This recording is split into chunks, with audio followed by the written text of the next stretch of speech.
up, guys? Fast Lane 253 here. Beautiful day in Cincinnati, Ohio. 28 degrees. When I say beautiful, not really beautiful. It's my sarcastic voice. Trying to be sarcastic, at least.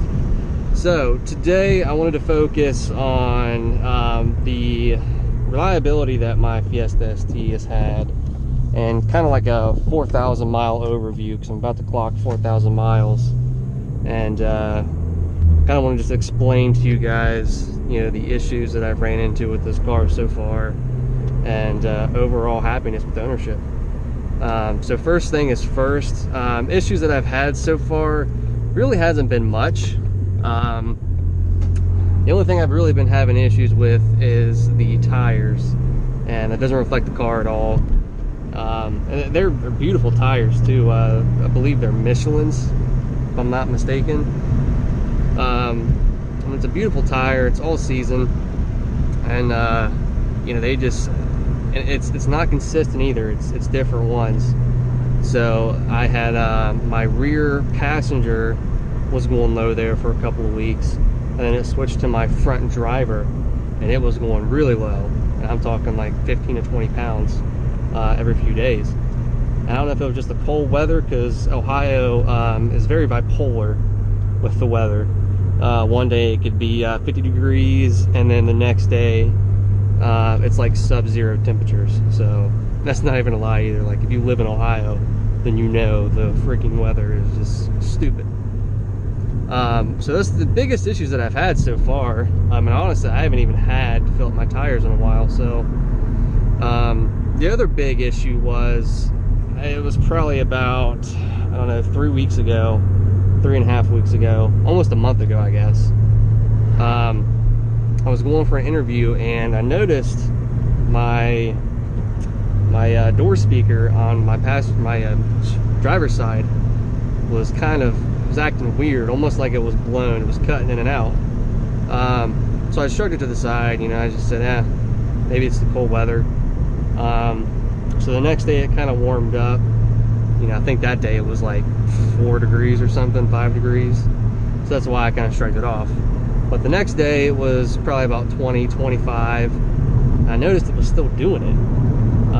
It just sounded like shit. I mean, absolutely terrible. So I went ahead and called the dealership up. They said, well, we haven't had this issue yet, but bring it in, we'll check it out. So I had it scheduled for 2 days later, and subsequently 2 days later it started acting normal. It sounded great, and has sounded great ever since. So I'm not sure if it was just the cold weather messing with it or what was going on, but it's perfectly fine now. So I have a philosophy, you know, if it's not broke, then don't fix it. So obviously if it starts acting up again, I'll take it back for sure. But other than that, I mean, the car has been great. You know, it's holding power really well. You know, the 6-speed transmission shifts smooth. I mean, just everything is just so precise in this car, and I mean, I love it. And you know, previous videos, you know, I've owned anything from a Audi S4 to a cammed out Pontiac G8 to a brand new Camaro SS that I didn't have on my channel because I was very short-lived. But do a little pull, 3rd gear pull around this tight little corner. That's why I love this car. I mean, you could take corners at ridiculous speeds, and it eats them up. It loves it. And there's really no other car out there like this. You know, there's a bunch of hot hatches, the Focus ST, but you know, that's the bigger and fatter brother. So I'll take the skinnier, younger brother any day. And it's just a really good performer. And as far as power goes, I mean, 200 horsepower feels like 250 in this. So really, it's not a concern of mine. Yeah, I'm going stage 1 or stage 2 or 3, and then I'm gonna jump up to the big turbo eventually, or vice versa. I don't know yet. you know, like I said, the car has 4,000 miles on it, so I am just trying to feel it out. And we'll do a first gear pull here.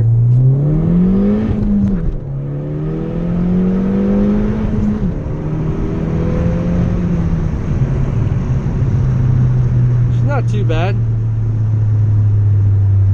You know, it definitely needs a tune so I can enable some flat foot shifting, because it just feels strange without it. You know, I grew up an LS guy, and all the cars that I've had I usually power shift, and this just, I don't know, it's different. Until you actually drive one of these things, it's just a whole different experience. That's what kind of levitated me towards this car in particular, because I drove the Focus ST, and yeah, it was a fun car, don't get me wrong, but to me at least, it just seemed like a normal, you know, 4-cylinder turbo car. It didn't really feel spectacular. It had decent power, you know, it was pretty quick. It was pretty roomy, but like I said, it just felt really normal. And this car, actually, believe it or not, I didn't even drive. I initially signed the papers. The dealership I bought it from didn't even have one in the lot, so I had to send it over. And I said, you know, what the hell, I'll go ahead and buy it anyways, because, you know, it's probably feels the same, right? I mean, Focus ST, Fiesta ST, different motors, but essentially the same car, just this one's smaller. So the dealership got it. You know, I jumped in it because I insisted that, you know, I wanted to drive it first, even though I had signed the papers, which makes 0 sense, but whatever. So I jumped in it and drove it, and it just felt so much better than the Focus ST. I mean, just drivability wise, I mean, it's just so tight in the corners. I believe it's got more low end torque than the Focus ST does. It does lack on the top end, but it's 200 horsepower. I mean, it's not a race car by any means. It's a sweet little hatch that takes corners like a street bike. You know, it's a go-kart essentially. So yeah, that's my thought on the subject. More or less why I chose the Fiesta ST over the Focus ST. You know, it's a great car. 4,000 miles and still going strong. So hopefully I'll get that stage 1 or stage 2 in process, and we'll just go from there. Thanks for watching.